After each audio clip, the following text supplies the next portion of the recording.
सितंबर अक्टूबर में क्या काश करें वो भाई जिनकी ज़मीन खाली पड़ी है या धान के बाद हफ्ता 10 दिनों में ज़मीन खाली हो जाएगी, उनके लिए ये वीडियो बहुत ज़्यादा इम्पोर्टेंस रखती है।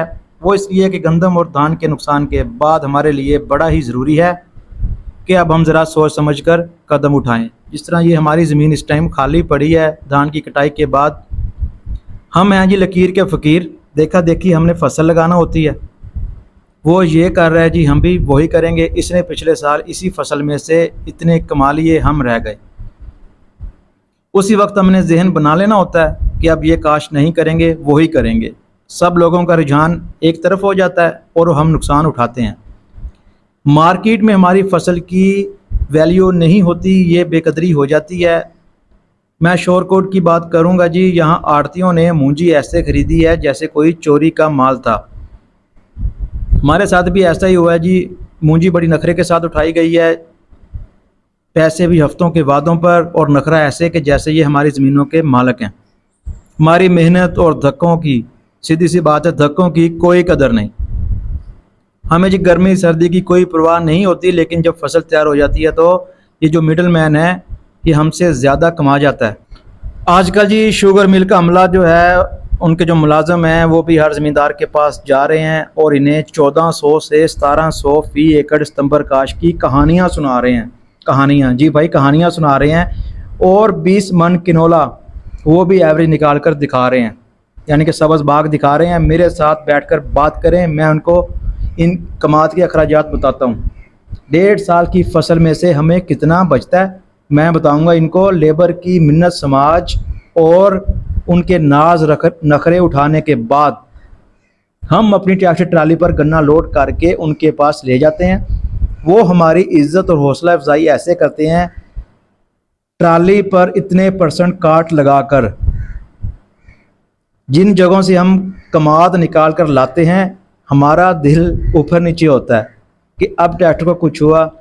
अल्लाह अल्लाह करके हम मिल तक पहुंचाते हैं कमाद को, फिर एक CPR देकर कहा जाता है कि जी 1 हफ्ता के बाद पेमेंट हो जाएगी। उस पर भी महीनों लग जाते हैं। ज़रा GM साहिब आए ना, मैं दिखाऊंगा इनको कि हम जिस रास्ता से हम गन्ना लेकर आते हैं। 40 से 50 लाख की अपनी ट्रांसपोर्ट पर 4 माह गन्ने का सीज़न होता है। इसके बाद ट्रैक्टर की जो हालत होती है वो नुकसान कोई नहीं गिनता हमारा।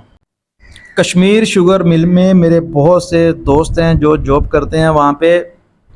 वो शायद नाराज़ होंगे मेरी इस वीडियो पर, लेकिन मेरा मशवरा ये है कि सितंबर काश्त ज़रा सोच समझ कर लगाएं। पहले रेट देख लें कि गन्ने का कितना निकलता है। आप खाली ज़मीन पर कैनोला लगा सकते हैं जी इस टाइम। फिर आप मार्च और अप्रैल में भी आपके पास ऑप्शन होगा कि आप कमाद लगा लें। अगर रेट अच्छा ना हुआ तो आप कपास भी लगा सकते हैं। सितंबर काश वाली एवरेज जो है वो आप मार्च काश से भी ज़रा मेहनत करके ले सकते हैं। अगर आप 10 एकड़ पर सितंबर काश करना चाहते हैं, मैंने भी 10 एकड़ पर सितंबर काश लगाना था, मैं सिर्फ अब 5 एकड़ पर ही लगा रहा हूँ। बाकी का मैं कैनोला लगाऊंगा। शुगर मिल का रेट देखकर अगर हमें मुनासिब लगेगा तो फिर कमाद लगा लेंगे, वरना फिर हम कपास वाली साइड पर या किसी और चीज़ पर आएंगे। ये बेहतरीन वक्त है जी, हम टनल फार्मिंग भी कर सकते हैं, हम सब्जियां लगा सकते हैं। इस टाइम हमारे पास बड़ा अच्छा मौका है जिनकी ज़मीन खाली पड़ी है। जिस भाई के पास भी 10 एकड़ ज़मीन तकरीबन खाली हो तो वो 3 एकड़ कपास लाजमी करे। अब इस टाइम वो कैनोला लगा ले। सितंबर काश पर ज़रा गौर फिक्र करके, भाई रेट अच्छा होगा तो अप्रैल में कमाद लगा लेंगे हम, अगर नहीं तो हमारे पास कपास का ऑप्शन मौजूद होगा।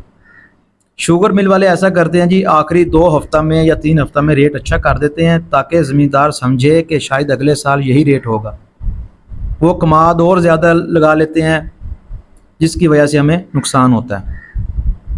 हमें इस टाइम कमाद 500 रुपये कम अज़ कम ये रेट हमारे शुगर मिल में होना चाहिए।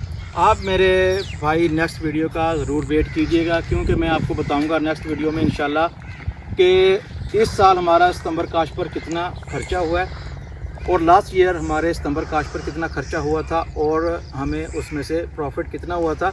ये ज़रा बात जहन में रखें कि ये 1.5 साल की फसल होती है, ठीक है, किनोला इसके अंदर होता है, इंटरक्रॉपिंग है ये, लेकिन मेरे भाई इसको ज़रा गौर फिक्र करके, क्योंकि लेबर और जो आपको कैरेज होता है वो भी आपको काफ़ी सारा इसके अंदर ऐड करना पड़ता है, तभी जाकर आपको प्रॉफिट का अंदाज़ा होता है। बहुत शुक्रिया जी, अल्लाह हाफ़िज़।